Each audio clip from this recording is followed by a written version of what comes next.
Apple ان corporation کے شریک بانی سٹیو جابز 24 فروری 1955 کو سان فرانسسکو، کیلیفورنیا میں پیدا ہوئے۔ پال اور کلارا جابز کے ذریعہ اپنایا گیا، وہ کوپرٹینو میں پلا بڑھا، ایک ایسا خطہ جو بعد میں ٹیکنالوجی کی جدت کا مترادف بن جائے گا۔ کم عمری سے ہی جابز نے الیکٹرانکس میں دلچسپی ظاہر کی، اکثر اپنے والد کے گیراج میں گیجٹس کے ساتھ ٹنکرنگ کرتے تھے۔ 1972 میں جابز نے ریڈ کالج میں داخلہ لیا لیکن صرف ایک سمسٹر کے بعد اسے چھوڑ دیا کیونکہ اس نے باضابطہ تعلیمی نظام میں اس چیز کی کمی محسوس کی جو وہ چاہتے تھے۔ اس نے اپنی تعلیم کو غیر رسمی طور پر جاری رکھا۔ 1976 میں جابز نے مشہور سلیکون ویلی گیراج میں سٹیو ووزنیاک اور رونالڈ وین کے ساتھ مل کر ایپل کمپیوٹر کی بنیاد رکھی۔ ان کی پہلی پروڈکٹ ایپل آئی ایک معمولی کامیابی تھی، لیکن یہ ایپل 2 تھا جو 1977 میں متعارف کرایا گیا تھا، جس نے کمپنی کو اسپاٹ لائٹ میں دھکیل دیا۔ کمپیوٹرز کو اوسط فرد تک پہنچانے کے جابز کے ویژن نے ایک انقلاب کا آغاز کیا۔ تاہم اندرونی تنازعات کی وجہ سے 1985 میں جابز نے ایپل کو چھوڑ دیا۔ بے خوف، اس نے نیکسٹ کمپیوٹر کی بنیاد رکھی اور بعد میں دی گرافکس گروپ کو حاصل کیا، جو آخر کار پکسر اینیمیشن اسٹوڈیوز بن گیا۔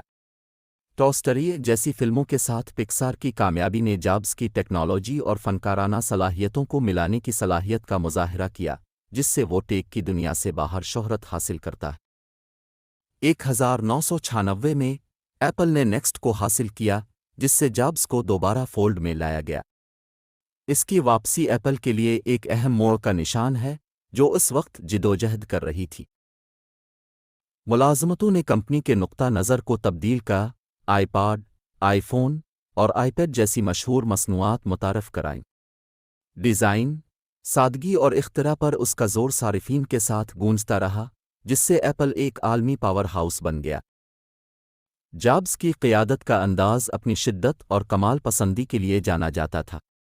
وہ ایسی مصنوعات بنانے کے لیے پرعزم تھا جو بغیر کسی رکاوٹ کے فارم اور کام کو ملاتی ہیں۔ ایپل پروڈکٹس کے آغاز کے واقعات افسانوی بن گئے۔ جابز نے اپنی کرشماتی پیشکشوں سے سامعین کو مو لیا۔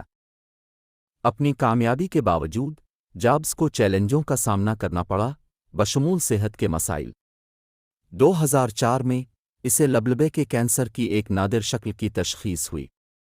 علاج کے دوران وہ کام کرتے رہے لیکن ان کی طبیعت بگڑ گئی۔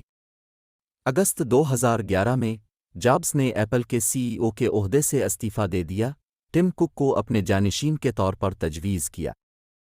چند ماہ بعد 5 اکتوبر 2011 کو اسٹیو جابز 56 سال کی عمر میں انتقال کر گئے۔ اسٹیو جابز نے ایک پائیدار میراث چھوڑی جو ایپل کی مصنوعات سے آگے بڑھی۔ ٹیکنالوجی، تفریح اور ڈیزائن کی صنعتوں پر اس کا اثر بہت گہرا تھا۔ جابز کی عمدگی کی انتھک جستجو اور ٹیکنالوجی کے مستقبل کا تصور کرنے کی ان کی صلاحیت دنیا بھر کے کاروباریوں اور اختراع کاروں کو متاثر کرتی رہتی ہے۔ تھنک ڈفرنٹ فلسفہ جس کا اس نے چیمپئن کیا وہ ان لوگوں کے لیے ایک رہنما اصول ہے جو جمود کو چیلنج کرنے اور زمینی خیالات کے ذریعے دنیا کو تشکیل دینے کی کوشش کرتے ہیں۔ If you don't love it, you're going to fail. So you got to love it, you got to have passion.